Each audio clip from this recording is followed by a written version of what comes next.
Hi and welcome back. In a country where mythologies and their derivatives have defined the animation space, it must surely be really tough to break through the clutter. I mean, while the world was watching a waltz with Bashir or a Persepolis, here were we watching animation techniques evolve through endless versions of Bal Ganesha down generations. But then there were these filmmakers, and one of them the creative director of a design studio that provides animation and VFX solutions to indie filmmakers who decided to tell or facilitate stories that broke the mold. So how tough or easy is it? And what is the scope of this space? In a year where content is the business, it seems relevant to talk about the business of animation films and break myths about how expensive or impossible they are, and how audiences might just not be watching them or wanting to watch them. So taking us on this myth-breaking trip, we have filmmakers Gitanjali Rao and Soumitra Ranade. May I please invite you up? And moderating this conversation is Miriam Joseph, producer.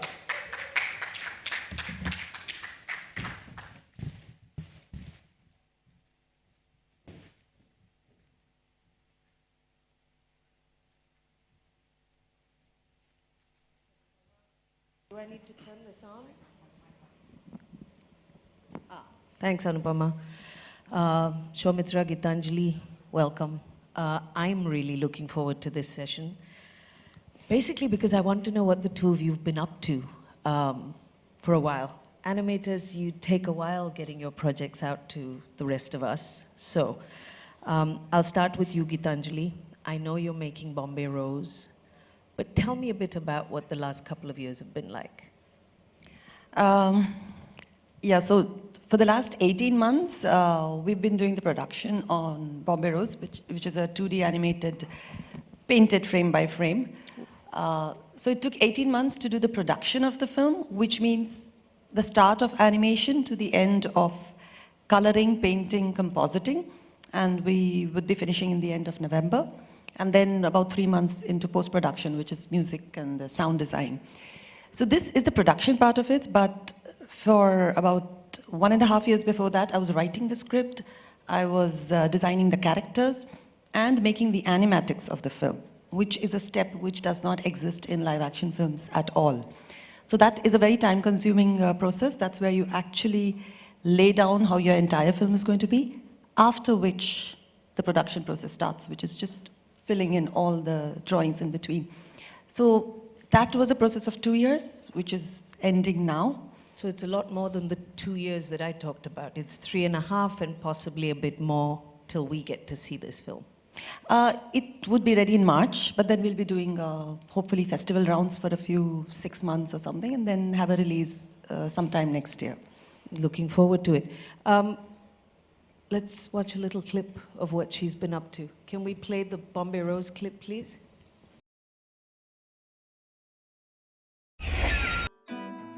सुख दुख जो भी मिले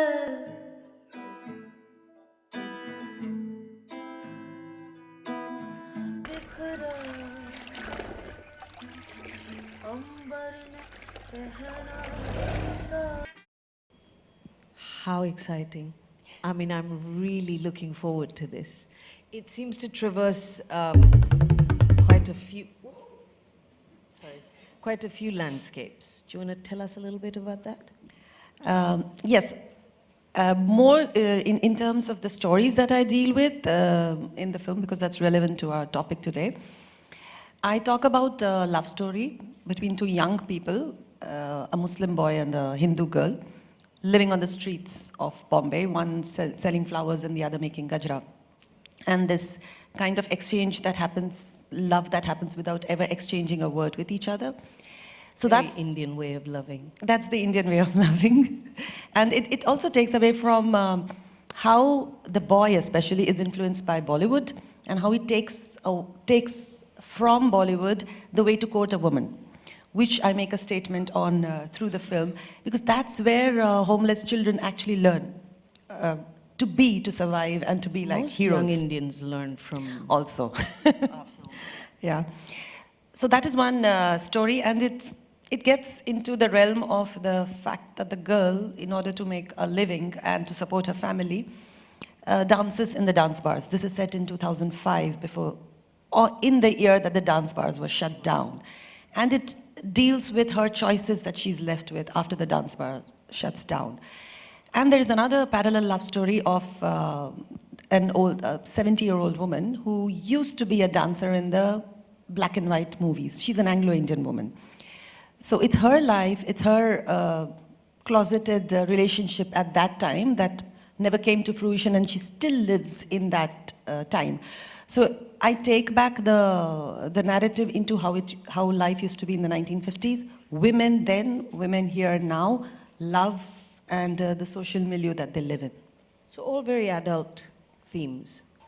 Now, Soumitra, you're somebody who has made children's animation so far, dealing in themes from that space. Are you doing something different now? Do you want to tell us a little bit about that?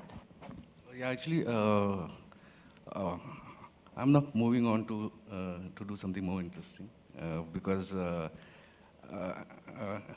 we were talking about this yesterday, actually, that Indian animation is stuck in the children's mode. You know, the reason is that we don't actually have an animation culture in our country. As kids, we saw animation only some FD films, some short films. It is only in the late 90s when the television channels started showing the cartoons. The kids started seeing in a big way. So these kids who are now in their 20s, mid kind of 20s, they are actually brought up on an animation culture. So they will start demanding the mature... Different stories. Different stories, yeah. Yeah. So I'm now working on a web series, which is... Do you want to tell us a little bit about it, or is it still secret? No, it's not a secret. It's about urban living, and yeah, it's about urban living and what it does to a mind. And yeah. Okay, I must be honest, my sort of connection with animation really came from getting to Britain, getting to film school, and suddenly being able to see Watership Down, Animal Farm, When the Wind Blows, all very adult-themed, anti-war, anti-nuclear weapons, very serious subjects dealt with in this medium. And then you come back to India, and like Anupama's introduction said, we're still dealing with Panchatantra, mythology, all of the old stuff.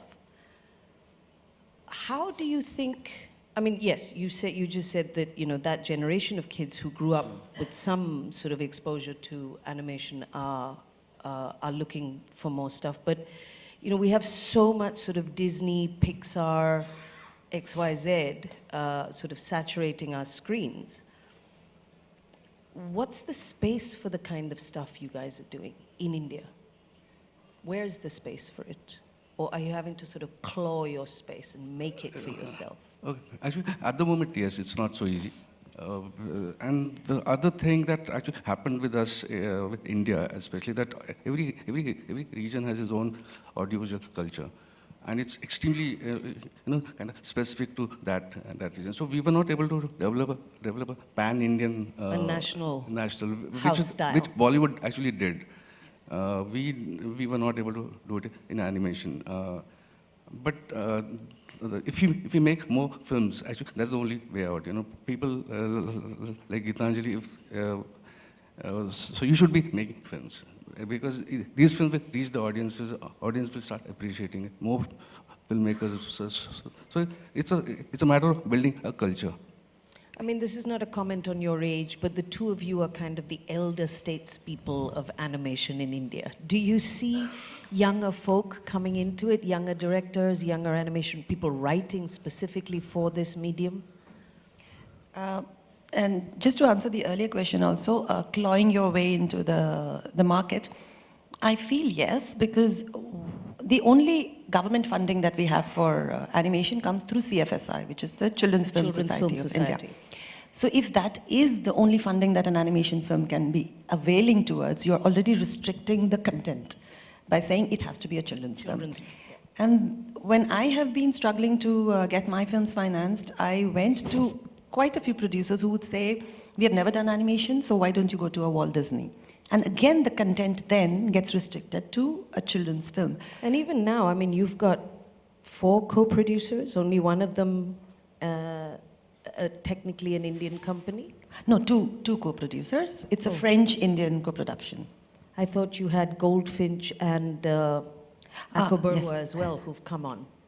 We have Goldfinch also, but they're doing the music part And of it. Lilian Kibedi? Akoberwa? No. Not part of the deal? No? No. Okay, then my research is wrong. It's mainly Sinistan yes. and Le Film DC in the France, French who have partners. made Waltz with Bashir. Yes. So they also deal with animation that is not restricted to children. Children's. So the path I am crafting right now is animation not specifically for children, but it works for children. Like my film would be 8 years and above, because it also has 2 little kids' love story, and the entire politics is kept to a level that if you're adult enough, you understand it. If you're not, you still have a plot whereby you go by. And this go doesn't with affect your sort of consumption of the story. It doesn't. So you have a film which is targeted from 8 onwards. That is the way to broaden the sphere, not say this is not an adult animation. No. This is an animation that need not be restricted to So children. would you call it sort of family animation? Could work for everybody? That is a kind bad of word, all- because well, Disney has that's- made a it bad is, word out of exactly. family That animation. was my next question. So It deals how- with social issues, there is blood. Okay. So it is, So but it's children more are seeing than- it all the time. Yeah, So they- it's not like, absolutely. yeah. So it falls within that genre where just because it's animation, it doesn't have to be cute. I agree. Films for children are bloody and gory. Yes. Even live action films. Absolutely. So if that is the route you take, you kind of break the mold. myth that it's not going to garner the money because the children are not going to come and the families are not going to. The box office is the children will not go alone to watch a film. The family will go, they'll Has to buy go with popcorn, they'll park their car, and the monies will be made. So in a film like this also, they will do that. They don't have to keep their children back home, they can take it, and then it can be a couple also going and watching the film. So that, if we use now, is a better way to craft it than to say adult animation. Like a Waltz with Bashir would not work in India. No, it wouldn't. It's a documentary. Absolutely. It's really for adults. So I wouldn't foray into that immediately. I'll probably do it in my 3rd or 4th film. Okay. Soumitra, you run a studio. Do you get people coming to you with ideas for animation films? Young folk. I mean, I'm just curious to see whether we have a new generation of animation filmmakers out there who really want to sort of pursue this medium. See, actually, before this film, we did another film called GGBB. It was directed by Shilpa. And at that time, actually, nobody believed that it's going to happen. Okay. They all thought it's going As to... in you had no financiers to back you? No. We had the finances. It's a CFSI film. Oh, okay. So, but the general feeling amongst the animation industry is that it's not possible to do a full-on animation film in the budget that we had. So after we did that, we actually completed it and it went all over. And then we started her film. At that time, there was so much of skepticism, complete, that it's not going to happen again. You know, like, ek baar kiya, huh? Really? Yeah, people told me it's not going to, it's not be over. I mean, so, but after her film is now almost done, in this last 2 months, there are 4 people who actually approached us to do their Like animation features. Their animation feature films. Oh, nice. Yeah, that's actually incredible. So that is the only way out. You know, you need to have 2-3 success stories. Yes, you do. Yeah. I mean, only one success story, which was Hanuman Returns, which is a fake success story in Yes. terms of the box office, had 80 films signed on within the same year, animated feature films. So this All is how in the same sort of all genre in the same of, mythology genre, 80 in 1 year. And then the bubble burst and they made 2-3 more and it kind of flopped. Arjun and then 1 or 2 others No, came. there was Roadside Romeo and stuff like that, which destroyed the Yes, they did. thing. So Okay. over here, it's like, okay, 1 or 2 animation films, we've not even completed it. And GGBB, the film made by Shilpa, again, I feel it might be a children's story, but it can be appreciated by adults as well because of the heavy sense of design in it, and even internationally. Also, it comes with a pedigree in terms of Ray and, Yeah, you know, yeah. all of that stuff. Yeah. So it has a slightly wider appeal. Exactly, everybody wants to revisit Yeah, Ray. So you absolutely. might do it for Children's Film Society, but you again Can do it engage for a general bigger audience. So it would be probably, and it's releasing in March, so it'll be probably 2 films next year which are not restricted Yeah, it's to children's releasing after animation. 5 years, but very excited about it. Yeah, no, it's an After 15, exciting 20 time years in that because suddenly you have a medium Yeah. that we can explore. And I want to go back to politics and heavy subjects and how animation deals with it. I could be wrong, but I get a sense that animation allows you just a little bit more freedom in addressing, you know, hefty subjects. Would I be wrong? Because most of the stuff I've watched, you know, things like Barefoot Generation, Japanese, dealing with, you know, the nuclear bombs on Hiroshima, and yet are so gentle, which if you were watching a live action film do the same thing, just wouldn't work in the same way. So what is it about animation that lends itself so well to children's themes and yet to hefty adult themes as well? I think it's like the graphic novel. The fact that you're looking at pictures and interpreting more without verbalizing every thought. Like even in my film, even in Gopika Bhaiya Bhaga Bajaya, there is more music, songs, and things like that, which give you another So it's the layer evocation of of a meaning. mood. And I mean, I choose not to be direct with things because that is the zone of the live action. Here it is more lyrical, more visual storytelling. So the takeoff of for the audiences, whether they choose to question themselves on the questions that are asked or not. But you don't make it too hard for them because if they're young and they might revisit it after a few years and the questions would still work. So definitely the fact that it is a visual medium, it is like paintings in motion, you are going to be able to tell more difficult things without being in your face. And do you find... Animation adds Sorry. a little, it adds a layer of abstraction to the image, you know. Because if it's a real image, it's too real, especially the subjects that you were talking about. So if you do it with animation, it adds another layer. And the other thing is that people are, I think, dead. I mean, this whole thing, I mean, we've seen so many real images in our lives. I mean, especially after the internet and all. So I don't think any real image can actually shock us. You think we're that deadened? You think we are that deadened to... I think we are. We are, and the process continues, I mean, to deaden us further. We become insensitive to think, To real life. because it's there out there. We've seen Desensitized towards it. So if you still have to speak to audience which is like this, I think animation is a good tool. I mean, you made Khubasti Afghanistan, which was a sort of trip down memory lane, an homage to your childhood home. Now, in my head, just the stark difference between what Afghanistan looked like in the 60s and the 70s to what it looks like now in real images would have been more direct and would have hit home harder. What was it about the animation that sort of made you go back there? What was it about, you know, what was it about going back there that made you think animation would work better than the live image? Actually, Khubasti is a documentary. And I'm going back. Still, it is an evocation of something that takes you back and says, just look how much has changed, right? Right. Sorry. No, actually, I didn't get your.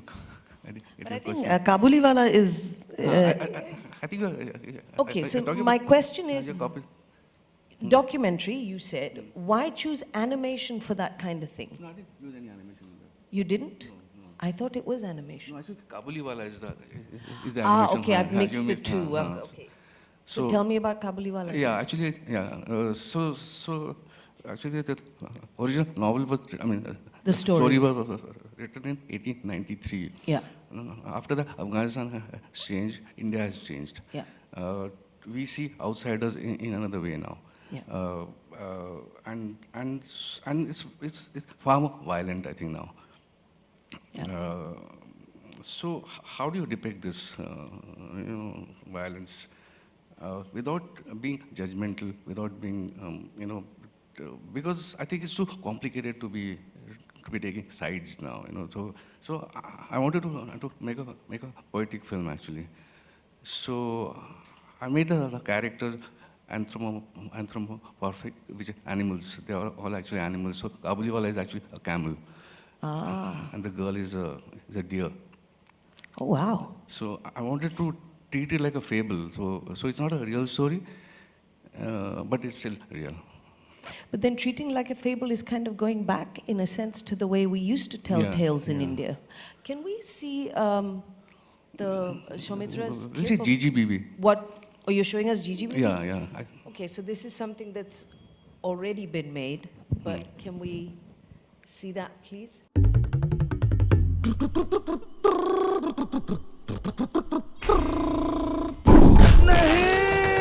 कुछ नहीं देखेगा सुनेगा बोलेगा हम तो बस नाचेगा गाएगा बजाएगा चरित्रिला वरदान 4 वरदान जादुई जूता पहन लिया भूत राजा स्मरण किया चलो शुंडी गाओ शुंडी के राजा युद्ध जंग फौज को तैयार करो हल्ला बोल मेरा खुद का जुड़वा भाई मेरा नामो निशान मिटाना चाहता है। हो सकता है हम आपके भाई को रोक पाएं। अगर तुमने ये कर दिया मैं हम अपनी बेटी का हाथ तुम्हारे हाथ में दे देंगे। आपकी बेटी तगड़ी घुट्टी बनाओ।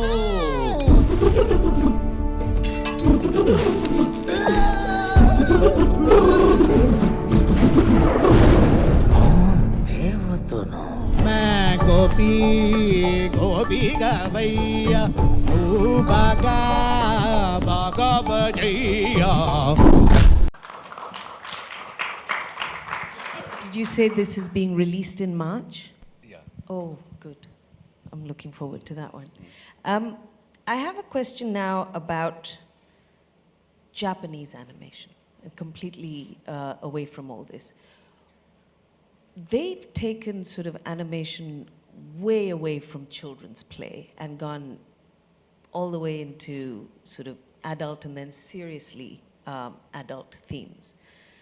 What do the two of you think about Japanese animation and how they've used it, and whether we would ever sort of deal with subjects like that via this medium in India? I look up to it a lot.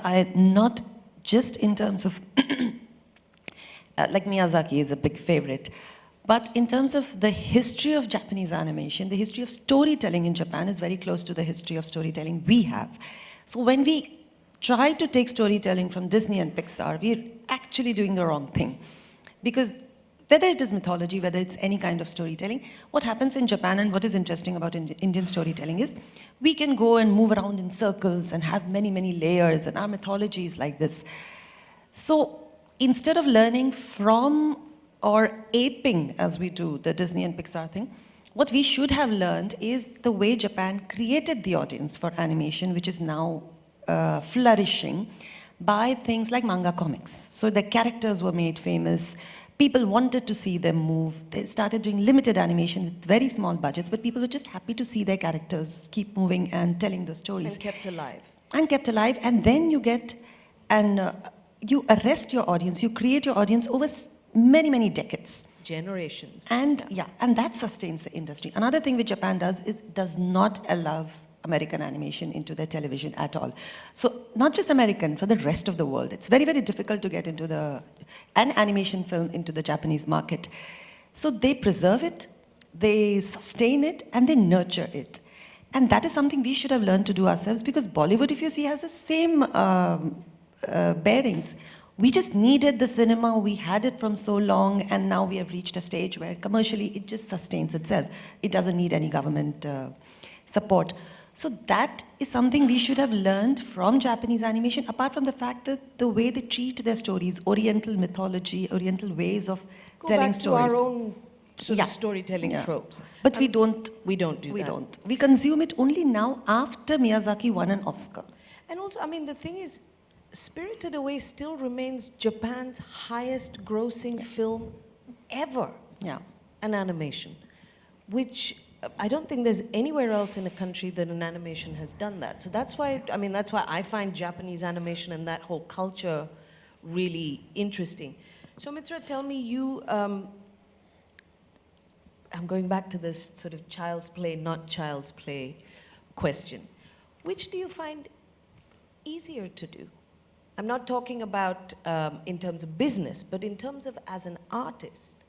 Which do you find easier Actually, to do? Children's stories I or know, adult yeah. stories via animation? I actually alternate between two because sometimes life and your work gets very, very depressing. It gets very dark. Yes. So I like to So move away. children's So I was storytelling is your writing- relief from... Yeah, yeah. And so the real world. I wrote GGBB script. And then after that, I made my own feature film, which is Albert Pinto, which also will be releasing this year. So, the real action. I mean, That's a live action film. So it's a very dark film. That's a very dark film. So after that, I wrote Kabuliwala. So it's nice for me, you know. So It's, you it's use a personal. it as a Yeah, alternating yeah, balance yeah. kind of thing. Gitanjali, do you ever see yourself doing something that's exclusively for children?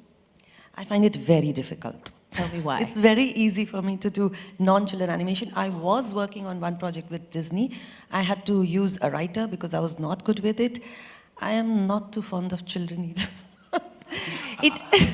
It's like, you know, I can I make get films for that. cats because I feel for them. But it's tough to make films for children unless you understand them completely.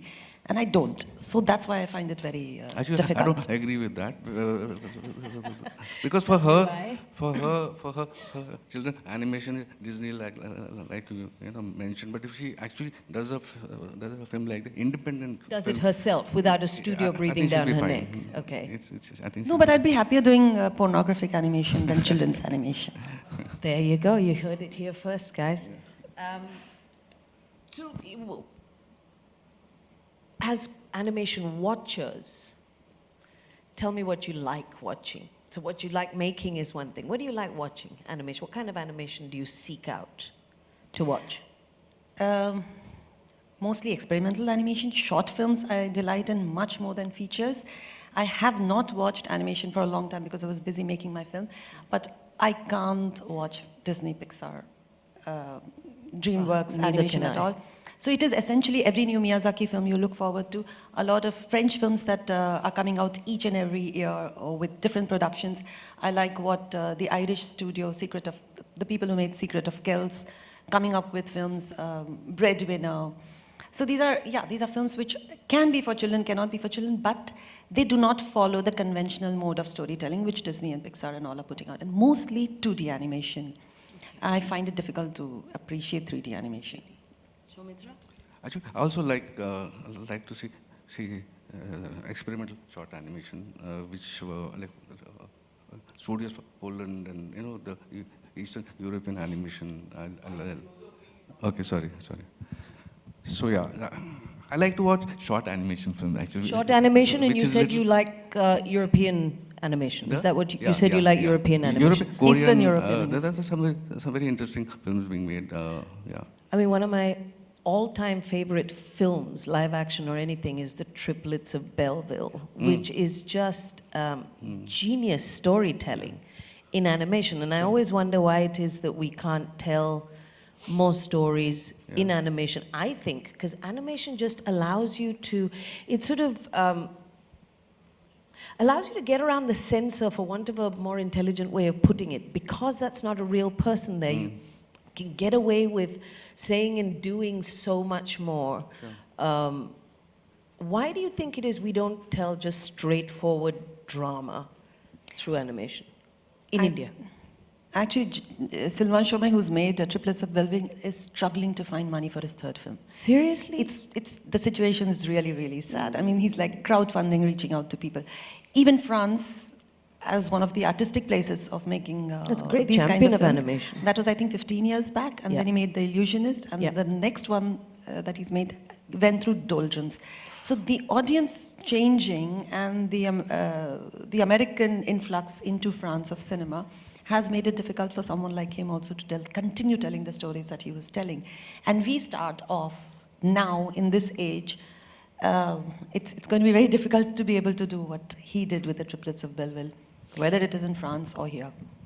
They're flashing red things at me, so I suppose I should put this out to the audience. Anyone out there that has any questions for our animator filmmakers? Mics, here please.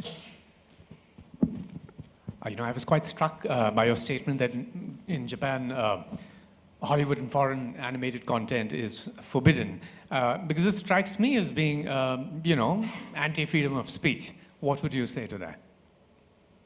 No, the thing is, the reason we cannot make children's content or animation content in India is because when we approach a television channel to sell our content, they are telling us it is very easy and cheap to dub the animation that is coming from the rest of the world. Or So don't Pokemon or even, whatever it is. yeah, don't bother.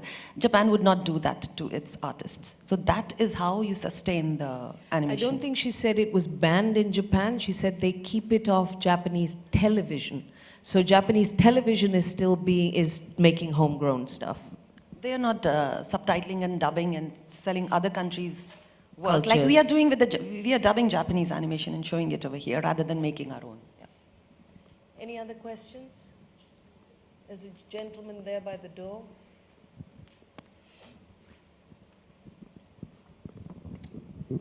Hello. Yeah, you mentioned about doing a film on, say, Afghanistan. You spoke about pictures of the past and present, and you said that it will be difficult to make real-life images, but it could be reprinted in animation. Today, actually, I saw one Israeli movie, Wars with Bashir, and the full movie was in animation. And final 1 minute, they showed the real-life images of the people who were killed during Lebanon war. I think animation would make a better sense when we watch real-life images. Is there a question? Yeah, it was most just a comment actually. Okay. I think you got my comment and Soumitra's wrong. What we said is animation lends itself beautifully to subjects like that. I think so. If you've watched, I don't know, Waltz with Bashir, definitely. If you've watched Watership Down, all of these are deeply political films, anti-war films, and animation deals with them really well. Any more questions? Gentleman there. I want to know, what are the challenges being faced in the theatrical distribution of animation films? Because I've always been told that they don't work in theaters except for Disney's and the franchise films. So do you think there's any way out to make the distribution for films work? Yeah, it's actually very tough. We had made another feature film called Alibaba or Stylized for UTV. It's a ready film for last 8 years. It's a ready film, but it's yeah. I think that's a matter of gatekeepers. Going on from the point that Gitanjali made about the way the Japanese make sure that there is an environment for local homegrown talent to grow, we in India seem to be blind to that. There are actually 2 or 3 animation features that are ready and sitting in Disney India's vault, but they refuse to release them because there are gatekeepers who are simply scared. And it's a real shame, but we are fearful of telling our own stories, and we're happier to tell and show American stories. So I think that if you get your kids to start demanding more Indian stories in theaters and on television, and we some might kind see of some more. some kind of a support is also required. See, if you see 20 years, no, not 20, 10 years back, Marathi cinema was supported by the government. That every Bombay theater will have a, and see what happened to the Marathi cinema. It's gone somewhere else. So Yeah, in the last 5 years, it's grown yeah, incredibly. it has grown immensely. So if you have like, you know, every Sunday morning, people have to show animation films. So people will start making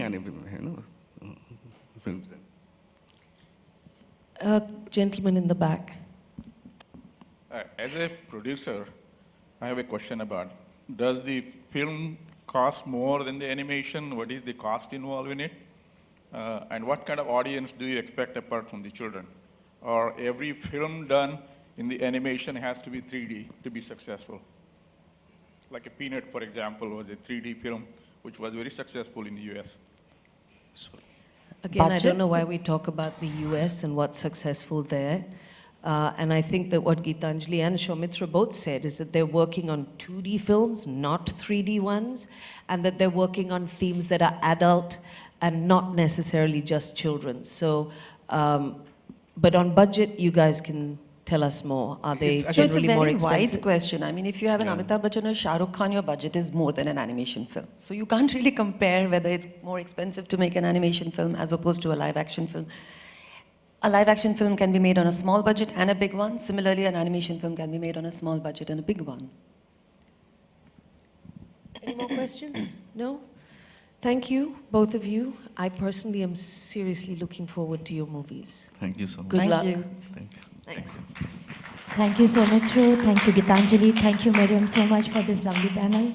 Thank you, audience, for being here with us.